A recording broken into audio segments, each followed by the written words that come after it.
इस कार्यक्रम के प्रायोजक हैं शिष्याश्रम चैरिटेबल ट्रस्ट। जिया एफएम रेनबो पर हाजिर हैं हम लेकर क्रिसमस पर आधारित विशेष कार्यक्रम शांति संदेश। तो दोस्तों, आप सभी को शिष्याश्रम चैरिटेबल ट्रस्ट की तरफ से क्रिसमस की ढेर सारी शुभकामनाएं। जन्मा यीशु मेरे लिए, जन्मा यीशु मेरे लिए, बैतलहम के शहर में, बैतलहम के शहर में। जन्मा यीशु मेरे लिए, बैतलहम के शहर में, बैतलहम के शहर में। मुबारक हो, मुबारक हो बड़ा दिन, हो बड़ा दिन। आज से तकरीबन 2020 साल पहले मानव रूप लेकर जीसस क्राइस्ट इस जहां में इसीलिए आए थे कि वो लोगों के दिलों से नफरतों को मिटा सकें और सबको बता सकें परमेश्वर के राज्य के बारे में। और भी प्रभु के जन्म से जुड़ी बातें हैं जिन्हें बताने के लिए हमारे साथ हैं बहुत ही खास मेहमान। लेकिन उनसे बातचीत शुरू करने से पहले हम आपको बता दें हमारा आज का इनामी सवाल, जिसका सही जवाब देकर आप जीत सकते हैं हमारा गिफ्ट हैम्पर। तो दोस्तों, आज आपको बताना है कि प्रभु यीशु का जन्म कहाँ हुआ था। जी हाँ, सवाल एक बार फिर सुन लीजिए कि प्रभु यीशु का जन्म कहाँ हुआ था। और इस सवाल के लिए हम आपको दे रहे हैं 2 ऑप्शंस, ए राजा के महल में या फिर बी गौशाले की चरनी में। तो दीजिए इस सवाल का सही जवाब सिर्फ और सिर्फ SMS के जरिए हमारे इस नंबर पर। हमारा नंबर है 7042652330। जी हाँ, फोन नंबर एक बार फिर सुन लीजिए 7042652330। तो दोस्तों, बिना देरी किए भेजिए सही जवाब सिर्फ और सिर्फ SMS के द्वारा। और याद रखिए 10 सही जवाब देने वालों को दिया जाएगा एक गिफ्ट हैम्पर। ख्याल मेरी मुक्ति का प्रभु को आया है, इसीलिए मुक्ति दाता बैतलहम में आया है। ख्याल मेरी मुक्ति का प्रभु को आया है, इसीलिए मुक्ति दाता बैतलहम में आया है। ख्याल मेरी मुक्ति का प्रभु को आया है, इसीलिए मुक्ति दाता बैतलहम में आया है। दोस्तों, प्रभु यीशु का जन्म परमेश्वर की एक योजना के तहत हुआ और इस योजना में उनके जन्म लेने से लेकर उनकी मृत्यु और उसके बाद उनके पुनर्जीवित होने तक की एक एक दास्तां शामिल थी। पवित्र शास्त्र बाइबल में लिखा है कि परमेश्वर की इस योजना को शैतान बखूबी जानता था, इसीलिए उसने हर मोड़ पर कुछ ऐसी रुकावटें डालने की कोशिश की जिससे इस योजना को सफल होने से रोका जा सके। लेकिन ईश्वर के कामों को कौन रोक सकता है। लाख प्रयासों के बावजूद शैतान नाकाम हो जाता है और प्रभु यीशु कुंवारी मरियम के द्वारा मानव रूप में इस धरती पर जन्म लेते हैं। दोस्तों, प्रभु यीशु का जन्म वो हकीकत है जो लोगों की जिंदगी में एक नया सवेरा लाता है और इसीलिए प्रभु यीशु का इस संसार में आना लाखों करोड़ों लोगों की जिंदगी में बन गया खुशहाली का सबब। और इन्हीं लाखों करोड़ों लोगों में से एक है शिष्याश्रम चैरिटेबल ट्रस्ट के संस्थापक शिष्य थॉमसन जी। दोस्तों, शिष्य थॉमसन प्रभु यीशु के जन्म को किस रूप में लेते हैं, आइए सुनते हैं उनकी ही जुबानी। देखिए, मैं इससे पहले कि आपसे और आगे बढ़ूं, बात करूं, आज क्रिसमस का दिन है और आपके सब सुनने वालों को मैं शिष्याश्रम की तरफ से क्रिसमस की शुभकामनाएं देता हूं। फिर मैं आपके सवाल का जवाब देता हूं कि प्रभु यीशु इस संसार में आज से 2020 वर्ष पहले आए। जैसे आपको मालूम है, एडी का मतलब है प्रभु यीशु के जन्म के बाद की जो साल होते हैं उसे गिना जाता है, इसलिए मैंने बोला 2020 साल। तो प्रभु यीशु परमेश्वर के पुत्र हैं जो कि संसार में मनुष्य रूप धारण करके संसार में आए और उन्होंने जो जन्म लिया उनके बारे में लिखा है बाइबल में, लूका की किताब 4:18 में प्रभु यीशु कहते हैं कि मैं इसलिए आया हूँ कि मैं कंगालों को खुशखबरी दूँ, मैं अंधों को दृष्टिदान दूँ और बंधुओं को मुक्त करूँ, और परमेश्वर के प्रेम का जो अनुग्रह का समाचार है वो सब लोगों तक पहुँचाऊँ। मैं इसलिए आया हूँ। तो प्रभु यीशु का जो आना है वो मात्र एक मनुष्य बनकर आने से पूर्ण नहीं होता है। उसके आने का जो संपूर्णता या पूर्णता है वो कुचले हुओं तक पहुंचने पर पूरी होती है। अच्छा थॉमसन जी, ये बड़ा दिन हम सभी की जिंदगी में कैसे बड़ा बन सकता है? बड़ा दिन बड़ा हमारे लिए नहीं बनेगा जब तक हम प्रभु यीशु के आने के मकसद को नहीं समझेंगे। जिस काम के लिए वो आए थे, क्या हमने उसे पहचाना है? देखिए, मैं आपको बताता हूँ, प्रभु यीशु ने जब अपना कार्य प्रारंभ किया तो उन्होंने क्या किया? वो गलियों में, रास्तों में, बाजारों में, खेतों में गए और उनका संदेश ये था, मन फिराओ, और दूसरा ये कि परमेश्वर का राज्य नजदीक है। प्रभु यीशु दो काम करने के लिए आए। एक तो मनुष्य का मन फिराने के लिए आए, क्योंकि मन फिराने का मतलब है मन से जो है हमारी इच्छाएं पैदा होती हैं। इच्छाएं मनुष्य की पापमय इच्छाएं हैं, बुरी इच्छाएं हैं। हमारा पाप जो है वो कर्म में नहीं है, हमारे विचारों में, उद्देश्यों में, दिल में, मन में बैठा रहता है बीज की तरह। वो निकल कर आता है और बुरे काम हमारे होते हैं। प्रभु यीशु जब आए तो उन्होंने कहा मन को बदलना होगा। ऊपर से पत्ते झाड़ने से, पत्ते काटने से फल मीठा नहीं होगा। तो इसलिए उन्होंने कहा कि मन फिराना होगा। और दूसरा उन्होंने कहा कि परमेश्वर का राज्य आ गया। अब लोग यहीं तो कंफ्यूज होते हैं। वो सोचते हैं कि प्रभु यीशु कोई धर्म लेकर आए हैं, लेकिन प्रभु यीशु तो एक राज्य लेकर आए, आत्मिक राज्य लेकर आए। उन्होंने कहा परमेश्वर का राज्य नजदीक है। वो एक आत्मिक संसार लेकर आए, लेकिन उस समय के यहूदी जो धार्मिक लोग थे, उन लोगों ने यही कहा कि नहीं, ये तो धर्म लेकर आया है, ये तो हमारे कानून बदलने आया है। वो कन्फ्यूजन उस समय भी था और आज भी है।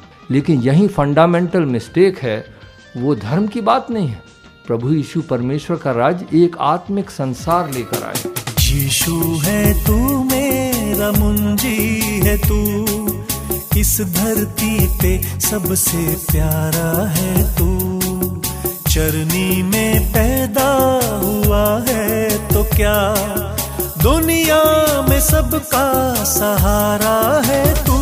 सारे जग से न्यारा है तू, दुनिया में सबका सहारा है तू। जी हाँ, एफएम रेनबो पर आप सुन रहे हैं शिष्याश्रम चैरिटेबल ट्रस्ट की विशेष प्रस्तुति शांति संदेश, आरजे एंजल और एसआर के साथ। और हमारे साथ हैं शिष्य थॉमसन जी। सर, आपका नाम है शिष्य थॉमसन। आपके इस नाम के पीछे क्या कोई खास वजह है? अच्छा सवाल है। अक्सर लोग मुझसे पूछा करते हैं। यदि थॉमसन बोला जाए तो आपको कोई लंबा चौड़ा अंग्रेज नजर आएगा, और शिष्य बोला जाए तो आपको लगेगा कि ये पुरानी संस्कृति का कोई व्यक्ति आ रहा है। देखिए, मैं इस नाम से क्यों जाना जाता हूँ, मैंने ये नाम क्यों लिया, इससे स्यूडोनिम जो मैंने अपने आप लिया है, मेरी किताबों में, मेरी राइटिंग्स में, ये सब मैं ये नाम यूज़ करता हूँ। मुझे लोग जानते हैं शिष्य थॉमसन की तरफ से। वो इसलिए कि मैंने गुरु और शिष्य के बारे में समझने की कोशिश की। जो गुरु होता है वो परफेक्ट होता है, उसे परफेक्ट होना चाहिए। प्रभु यीशु जब इस संसार में आए तो वो एक ऐसे गुरु बने जिन्होंने अपने चेलों के पांव धोए। जब मैंने ये देखा कि एक गुरु उठता है अपनी कुर्सी से और अपने 12 शिष्यों के पांव पर बैठता है और उनके पांव धोने लगता है, तो मैं खुद कुर्सी से खड़ा हो गया और मुझे लगा कि ये तो मैं ऐसी बात देख रहा हूँ जो मैंने दुनिया में देखी नहीं। मैंने गुरु देखे हैं जो कि खुद शायद सिंहासन पर बैठते हैं, लेकिन प्रभु यीशु ने कहा कि यदि तुम में से कोई बड़ा बनना चाहे तो वो नौकर बने, यदि तुम में से कोई गुरु बनना चाहे तो वो सबका सेवक बने। तो जब मैंने ये देखा तो मेरे जीवन में एक ऐसा बदलाव आ गया मेरी सोच में। पहली चीज तो मैंने ये देखी कि गुरु क्योंकि परफेक्ट होना चाहिए, वो प्रभु यीशु हैं और मैं कभी नहीं हो सकता परफेक्ट। इसलिए मैंने कहा कि मैं बन क्या सकता हूँ। तो मेरा अल्टीमेट जो एम रहा, मेरी जिंदगी का एक लक्ष्य रहा, वो ये रहा कि मैं एक शिष्य बन सकता हूँ। और इसलिए मैंने अपना नाम भी शिष्य रख लिया कि मैं पाँव धो सकूं, मैं सेवा कर सकूं और ये दूसरों को भी यही कहानी बता सकूं। थॉमसन जी, आपकी खूबसूरत वाइफ भी आपके साथ हैं और हमने सुना है कि आप गीत भी लिखते हैं और गाते भी हैं। तो आज इस खुशी के दिन पर हमारे लिसनर्स को आप क्या सुनाएंगे? शांति का राजकुमार आया है, शांति का राजकुमार आया है, मेरा वो तारणहार आया है, शांति का राजकुमार आया है, मेरा वो तारणहार आया है। आओ चले हम बेतलहम, चरनी में प्रभु चरण में हम कर स्तुति और आराधना, संग चरवाहे हम, शांति का राजकुमार आया है, मेरा वो तारणहार आया है। जी हाँ, शांति के राजकुमार प्रभु यीशु के जन्म की खुशी में आज पूरा संसार झूम रहा है। बिल्कुल सही कहा, लेकिन इसके साथ आज पूरी दुनिया को प्रभु के जन्म के मकसद को समझना होगा। क्यों थॉमसन जी? देखिए, मैं समझता हूँ कि प्रभु यीशु तो शांति के राजकुमार कहे जाते हैं, शांति लेके आते हैं। और शांति कब लेकर आते हैं ये भी बताना चाहता हूँ। जब प्रभु यीशु का जन्म हुआ तो कुछ लोग वहाँ के राजा जो हेरोदेस थे के महल में पहुँच गए, सोचा कि राजा है तो वहीं पैदा होगा, यहूदियों का राजा है या परमेश्वर की तरफ से भेजा हुआ एक आत्मिक राजा है तो पैदा वहीं होगा। तो उन्होंने जाकर वहाँ ढूंढना चालू किया। प्रभु यीशु तो वहाँ पैदा नहीं हुए थे, वो तो एक गौशाला में पैदा हुए थे जहाँ पे जानवर थे। तो वहाँ पर जब उन्हें राजा को मालूम पड़ा कि ये कोई एक नया राजा आ गया है तो उसने क्या किया कि कत्लेआम कर दिया। वहाँ पे 2 साल से छोटे जितने भी बच्चे थे उनका कत्लेआम किया, खून बहा, लोग रोने लगे, गांव के गांव रो रहे थे। तो कौन सी शांति हुई है? यदि प्रभु यीशु अपने आप को कहते हैं या बाइबल में कहते हैं कि वो शांति के राजकुमार हैं तो ये तो बात फेल हो रही है कि वहाँ तो लड़ाई चल रही है, खून खराबा हो रहा है।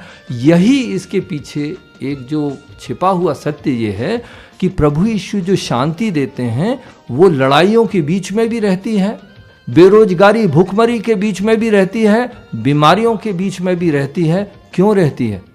वो इसलिए रहती है कि जो भी प्रभु यीशु पर विश्वास करता है वो उसकी शांति पर विश्वास करता है। ये बाहर की शांति नहीं है जो किराए से खरीदी जा सकती है, लेकिन प्रभु यीशु जो शांति देता है वो इंटरनल, वो अंदर से बाहर निकलने वाली शांति है।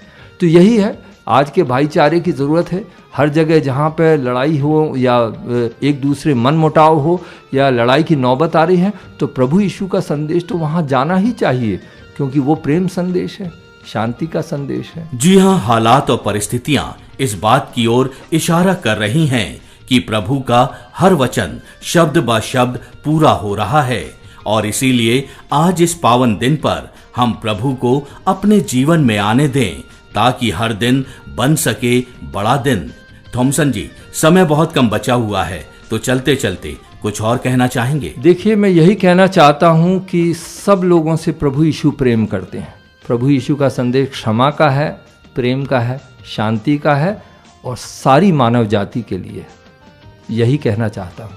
तो इसी उम्मीद में कि आप सभी के जीवन में भी प्रभु यीशु शांति देंगे, पापों से मुक्ति देंगे, हम आपको बता देते हैं हमारा आज का इनामी सवाल। दोस्तों, आज हमने आपसे पूछा है कि प्रभु यीशु का जन्म कहाँ हुआ था, और इस सवाल के लिए हमने आपको दिए हैं 2 ऑप्शंस, ए राजा के महल में या फिर ऑप्शन बी गौशाले की चरनी में। तो दीजिए इस सवाल का सही जवाब सिर्फ और सिर्फ SMS के द्वारा हमारे इस नंबर पर। हमारा नंबर है 7042652330। तो दोस्तों, इन्हीं शुभकामनाओं के साथ कि आप सब प्रभु में आनंदित रहें और प्रभु की आशीषों को पाते रहें, लेते हैं SR और RJ एंजल आपसे विदा। Merry Christmas. इस कार्यक्रम के प्रायोजक थे शिष्याश्रम चैरिटेबल ट्रस्ट।